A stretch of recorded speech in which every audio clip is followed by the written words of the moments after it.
नमस्कार दोस्तों, विज्ञान एनालिसिस के यूट्यूब चैनल में आप सभी दोस्तों का स्वागत है। प्यारे दोस्तों, आज मैं स्टार्ट करने जा रहा हूं introduction of refraction of light. मुझे उम्मीद है आप सभी लोगों को प्रीवियस लेक्चर्स मैंने जो भी दिया है आप सभी लोगों को बहुत पसंद आ रहा होगा और मैं प्रॉमिस करता हूं कि अब जो भी आप लोगों को लेक्चर मिलेगा अच्छा खासा मिलेगा। कंटेंट तो इतना खतरनाक मिलेगा कि आप लोग जब पढ़ेंगे, पढ़ने के बाद जब आप लोग कोई भी क्वेश्चंस को जब आप लोग सॉल्व करेंगे तो प्रॉब्लम्स नहीं रह जाएगी, क्योंकि मतलब पूरा एकदम निचोड़ के मैं रख दूंगा।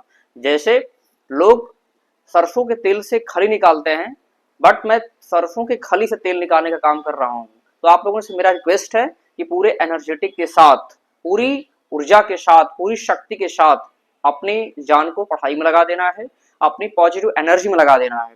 तो देखिए क्या होता है रिफ्रैक्शन ऑफ लाइट। मैं बोल रहा हूं, जैसा आप लोगों ने देखा होगा रिफ्लेक्शन को लेकर के कि bouncing back of light when strike on the smooth surface, यानी जब लाइट किसी स्मूथ सरफेस पे स्ट्राइक करके फिर वो बाउंस बैक कर जाती थी, यानी उसी मीडियम में वापस चली जाती थी, तो हम इसको बोलते थे रिफ्लेक्शन। ये भी रिफ्रैक्शन भी उसी में आता है। बट प्यारे दोस्तों, रिफ्लेक्शन के लिए किसी मटेरियल ऑफ द मीडियम की नीड नहीं होती थी, बट रिफ्रैक्शन के लिए मीडियम की नीड होती है।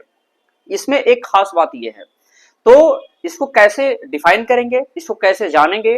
तो refraction is a bending of light. सबसे इंपॉर्टेंट पॉइंट ये है कि जो रिफ्रैक्शन है वो बेंडिंग ऑफ लाइट है।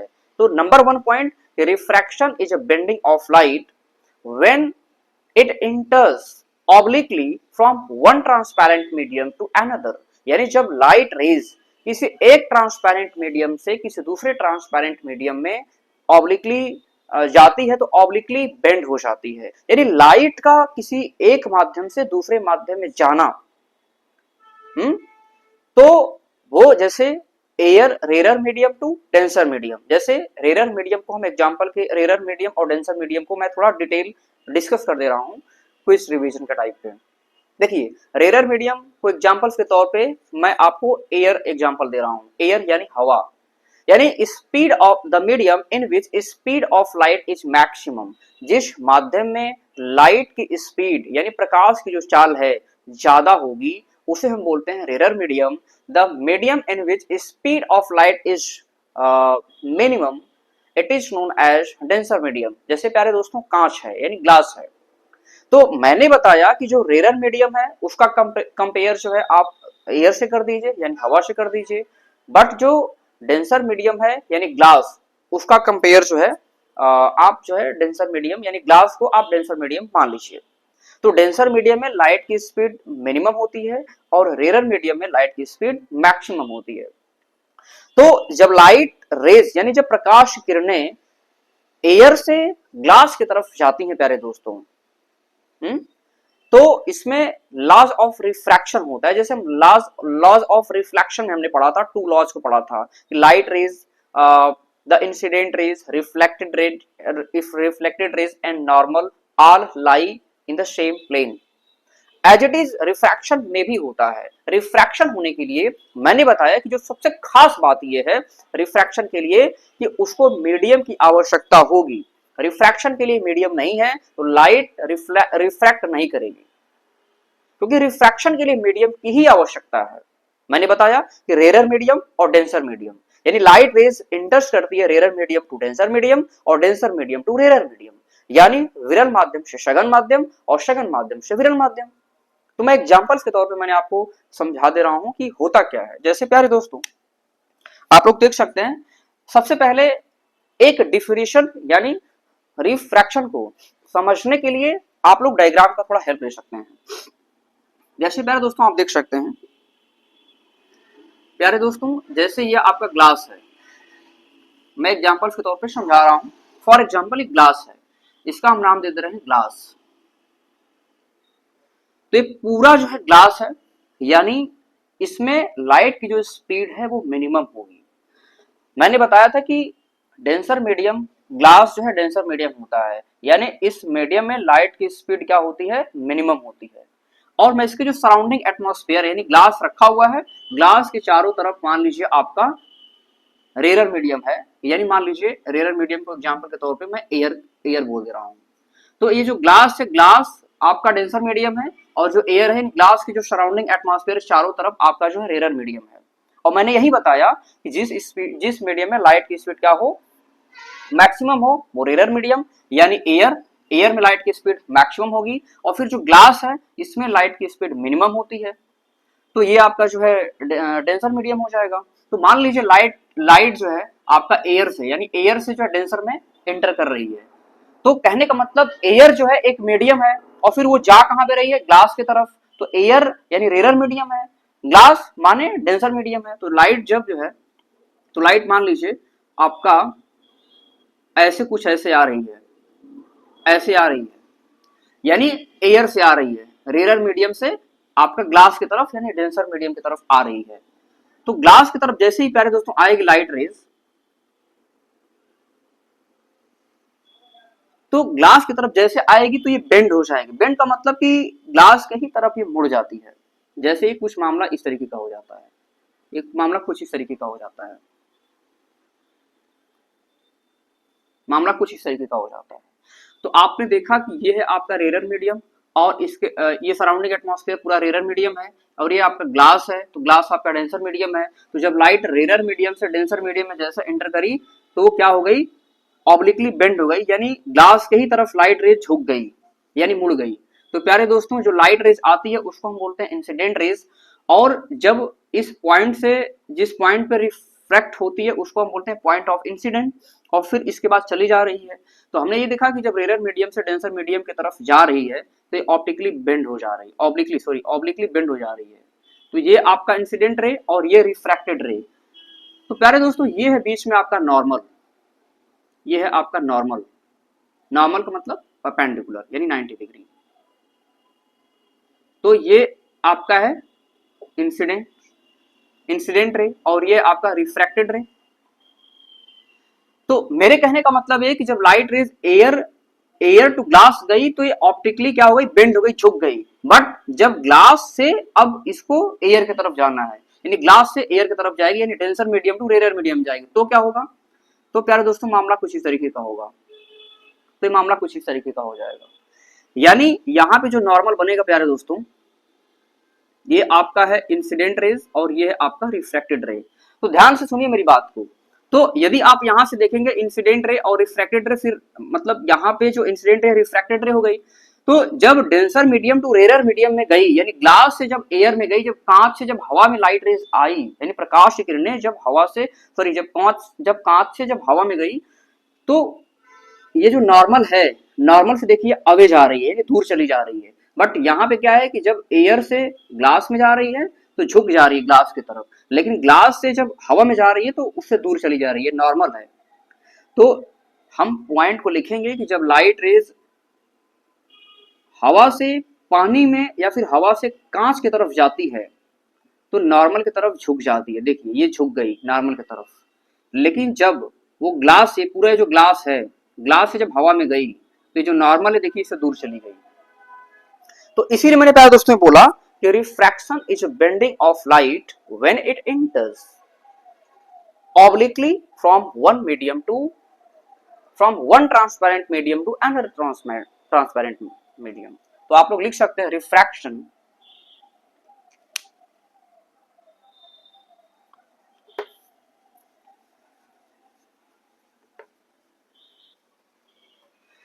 refraction is a bending of light, refraction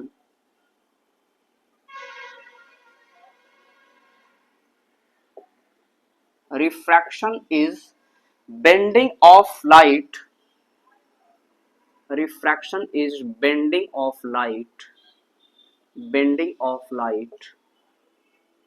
सबसे इंपॉर्टेंट पॉइंट ये है प्यारे दोस्तों, रिफ्रैक्शन जो है ना वो प्रकाश का मुड़ना होता है। कब refraction is bending of light, when it enters when it enters when it enters obliquely, ये जब इंटर करती है तो ऑब्लिकली क्या हो जाती है, when it enters obliquely one transparent medium refraction is a bending of light when it enters obliquely from one transparent medium from one transparent medium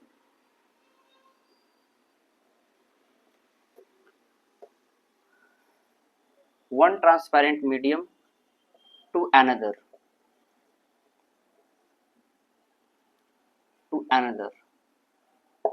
यानी रिफ्रैक्शन जो है बेंडिंग ऑफ लाइट है, प्रकाश का मुड़ जाना जब light rays when it enters obliquely from one transparent medium to another, यानी जब लाइट रेज किसी एक माध्यम से दूसरे माध्यम में, देखिए लाइट रेज अब यहाँ पे मीडियम की नीड होती जा रही है।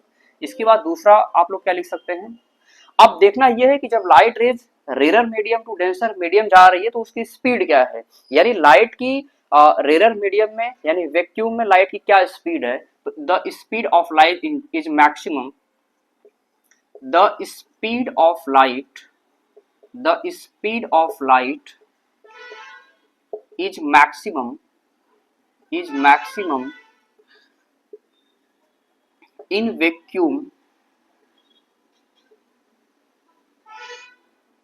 is 3 into 10 to the power 8 metre पर सेकेंड। लाइट की जो स्पीड है प्यारे दोस्तों वो मैक्सिमम होती है, इसमें वैक्यूम में कितना होती है, तो 3 into 10 to the power 8 metre पर सेकेंड होती है। इसके बाद रिफ्रैक्शन का क्या रीजन होता है, रिफ्रैक्शन का, क्यों रिफ्रैक्शन होता है। तो रिफ्रैक्शन का प्यारे दोस्तों रीजन ये होता है change in speed of light. जैसे मान लीजिए लाइट रेज यानी जब प्रकाश किरण ग्लास में है तो उसमें ग्लास में उसकी स्पीड कुछ अलग हो जाती है, लेकिन जब एयर में जाती है तो उसमें उसकी स्पीड कुछ अलग हो जाती है। तो यही एक वजह होता है रिफ्रैक्शन का। तो काज ऑफ रिफ्रैक्शन क्या होता है, what is the reason behind refraction, what is the causes of refraction, यानी रिफ्रैक्शन के पीछे का क्या कारण है। तो रिफ्रैक्शन के पीछे का कारण ये है change in speed of light. तो लिखेंगे कॉजेज ऑफ रिफ्रैक्शन,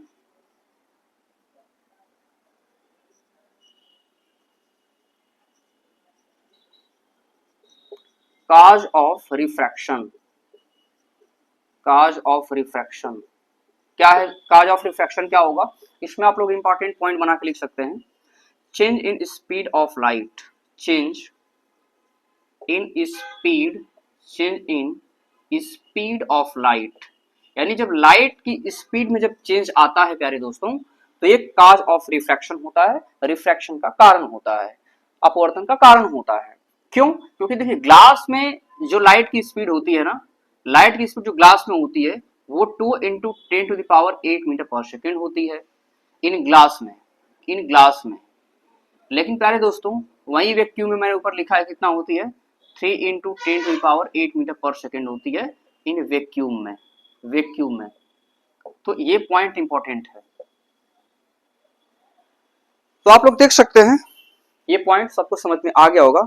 अब मुझे देखना है कुछ एग्जाम्पल्स, कुछ फिनोमिना जिसको हम पूरा डिटेल में रिफ्रैक्शन को समझ सकते हैं। देखिए मैं चीजों को पॉइंट वाइज तो मैं लिख ही रहा हूं, बट प्यारे दोस्तों एक बात मैं आप लोगों को समझा देना चाहता हूं, बता देना चाहता हूं, पूरी तरीके से ट्रस्ट दिला सकता हूं कि मैं जो भी चीजों आप लोगों को डिलीवर्ड करूंगा प्यारे दोस्तों वो इतनी पावरफुल होंगी कि एक बार पढ़ने के बाद आप लोगों को कहीं भटकने की जरूरत नहीं है। Special physics, chemistry, biology and mathematics. बाकी मेरी कोशिश है कि इस चैनल के माध्यम से और सारी चीज़ों को और सब्जेक्ट्स को लाया जाए, बट मैं अब तक जो भी चीज़ों को दे रहा हूँ आप लोग फुली कंसंट्रेटेड होकर के अच्छे से पढ़ाई करिए। अब हमें देखना है कि कुछ एग्जाम्पल्स हैं रिफ्रैक्शन के, वो क्या हो सकता है।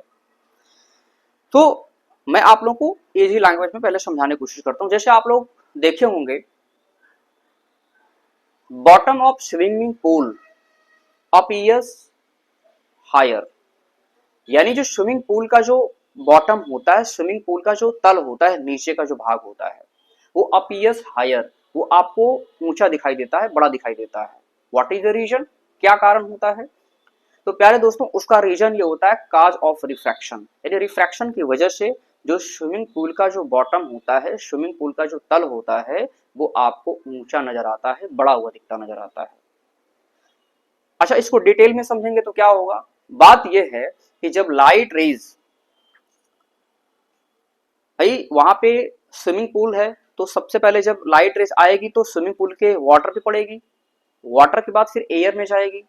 हम्म तो कहने का मतलब यह है कि जब light rays enters from water to air, जब प्रकाश किरणें वाटर से होकर के जब एयर में जाती हैं, यानी when light rays enters denser medium to rare medium away from the normal, तो एक तो ये रीजन होता है काज ऑफ रिफ्रैक्शन का, यानी स्विमिंग पूल का जो बॉटम होता है वो बड़ा नजर आने का रीजन होता है रिफ्रैक्शन। लेकिन उसको डिटेल में समझाने के लिए बात यह है कि जब लाइट रेज स्विमिंग पूल के पानी पे यानी वाटर लेवल पे जब लाइट रेज पड़ती है फिर एयर से होती हुई जाती है तो वो नॉर्मल से दूर चली जाती है, यानी जो एक्चुअल इमेज बनता है, एक्चुअल जो पोजीशन होता है इसका बॉटम ऑफ स्विमिंग पूल का, वो दूसरा नजर आता है, यानी अपीयर्स टू हायर नजर आता है प्यारे दोस्तों, क्योंकि उसका उस बॉटम ऑफ स्विमिंग पूल है ना, उसका एक वर्चुअल इमेज बन जाता है, रियल पोजीशन का अपरेंट पोजीशन एक बन जाता है। तो इसके पीछे का ये कारण है कि बॉटम ऑफ स्विमिंग पूल आपको अपीयर्स हायर नजर आता है, तो हम क्या बोलेंगे, वन लाइनर आंसर बोलेंगे काज ऑफ रिफ्रैक्शन। तो एक तो एग्जांपल ये हो गया। दूसरा एग्जांपल मैं आप लोगों को समझा सकता हूं, जैसे मान लीजिए आप लोग पेंसिल ले लीजिए, ठीक है, तो जब प्यारे दोस्तों आप लोग a pencil partially immersed in water appears to be bent at the interface of water and air, यानी जब पेंसिल को आप पानी में डुबोते हैं प्यारे दोस्तों, तो जब अपने आंखों से देखते हैं तो पेंसिल हल्का सा झुकी हुई नजर आती है, हल्का सा टेढ़ी यानी तिरछी नजर आती है, वो भी काज ऑफ रिफ्रैक्शन ही है, यानी रिफ्रैक्शन का ही वजह है। तो पिक्चर्स के थ्रू हम देख सकते हैं, जैसे एग्जांपल्स में लिखवा सकता हूं। पहला एग्जांपल क्या है, bottom of swimming pool, the bottom of, लिख सकते हैं आप लोग, द बॉटम ऑफ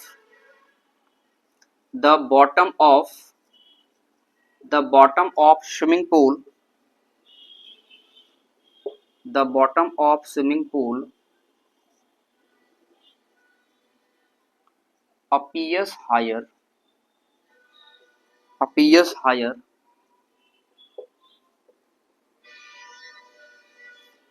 एक तो ये हो गया। दूसरा एग्जांपल, अ पेंसिल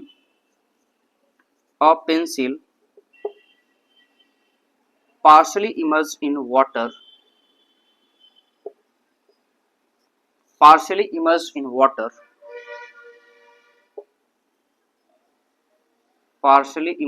water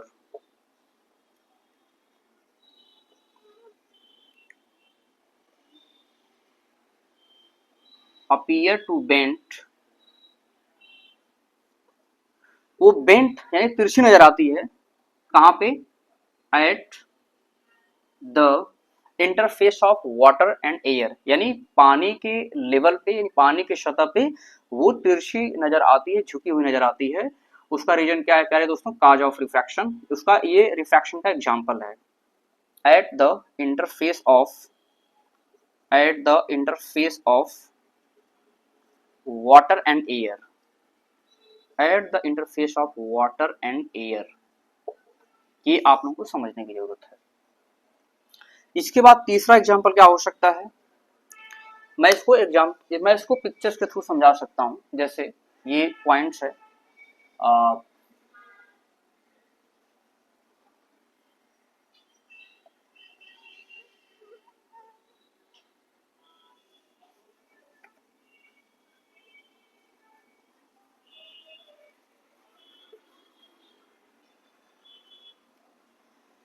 क्या दोस्तों आप लोग कॉर्नर में देख सकते हैं, यहाँ पे जैसे मान लीजिए ये पानी है, ये पानी का लेवल है, वाटर का लेवल है, ये आपका इतना वाटर का लेवल है, ये इसमें वाटर भरा हुआ है, ठीक है। तो जब आप लोग ऐसे पेंसिल को कुछ ऐसे जब पार्शली इमर्स इन वाटर करेंगे, पेंसिल को जब इसको तिरछा जब डुबोएंगे, पेंसिल को जब इसमें डाल देंगे, तो ये कुछ इस तरीके की हो जाएगी प्यारे दोस्तों।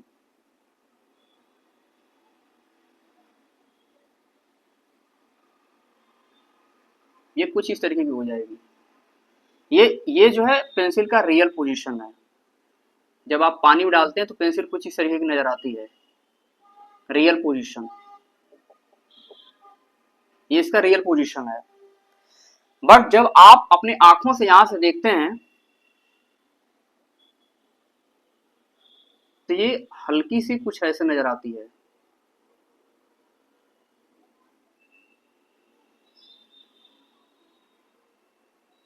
ये इसका अपरेंट पोजीशन है, apparent position, apparent position, apparent position. तो बात ये है, जैसे ही आप इस पेंसिल को पानी में आपने डुबोया तो पेंसिल आपको कुछ ऐसे नजर आएगी। ये इसका रियल पोजीशन है। बट आपको दिखेगा प्यारे दोस्तों कैसे, ऊपर का तो ये ऐसे ही दिखेगा, बट नीचे वाला जो पार्ट है वो कुछ ऐसे हो जाएगा। यानी जो पेंसिल है कुछ इस तरीके की नजर आएगी, हल्का सा उठी हुई नजर आएगी, उस लेवल से थोड़ा सा उठा हुआ नजर आएगा। तो ये इसका है अपरेंट पोजीशन। और ये किस वजह से होता है, तो रिफ्रैक्शन की वजह से होता है। रिफ्रैक्शन का एग्जांपल है। तो इसलिए मैंने लिखा कि a pencil partially immersed in water appears to bent at the interface of water. ये बेंट है प्यारे दोस्तों, BENT, bent at the interface of water and air. इसके बाद एक और बेहतरीन एग्जांपल आप लोगों को समझा रहा हूं। जैसे lemon placed in tumbler appears to bigger. जैसे आप लोग नींबू है ना, तो नींबू को ग्लास टम्बलर में जब आप लोग रखते हैं तो वो आप लोगों को बड़ा नजर आता है, तो वो भी रिफ्रैक्शन का ही वजह होता है। फिर और भी एग्जांपल के तौर पे आप लोग देख सकते हैं। जैसे ग्लास स्लैब है, ग्लास स्लैब से किसी ग्लास से किसी कांच से आप लोग बुक के लेटर्स को जब आप देखिए तो वो रेज्ड नजर आता है, मतलब हल्का सा बड़ा हुआ उठा हुआ नजर आता है। तो ये सब जितने भी फिनोमिना है प्यारे दोस्तों, ये सब रिफ्रैक्शन की ही वजह से हैं। तो देख सकते हैं lemon place in glass tumbler, मैं इसका एग्जांपल मैं ऊपर लिख दे रहा हूं। Lemon placed in glass tumbler, इसको आप लोग, इसको मैं हटा दे रहा हूं, स्पेस थोड़ा सा कम हो गया है। तो ये जितने भी पॉइंट्स हैं आपके एग्जाम ओरिएंटेड हैं, आप किसी भी एग्जाम की प्रिपरेशन क्यों ना कर रहे हो। Lemon placed, lemon placed, lemon placed in glass tumbler, in glass tumbler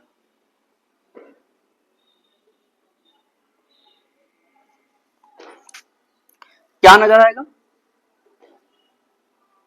जब लेमन को ग्लास टम्बलर में आप लोग प्यारे दोस्तों रखते हैं तो अपीयर्स बिगर नजर आता है, अपीयर, अपीयर बिगर नजर आता है, यानी आपको बड़ा हुआ नजर आता है। ठीक वैसे ही जब आप letters of book seen through, seen letter of book appears raised when seen through glass slab. जब आप ग्लास स्लैब से बुक के लेटर्स को जब आप देखते हैं तो वो रेज्ड नजर आता है, यानी बड़ा हुआ नजर आता है, उठा हुआ नजर आता है। तो क्या लिखेंगे, letter of book, letters of book, letters of book appear to raised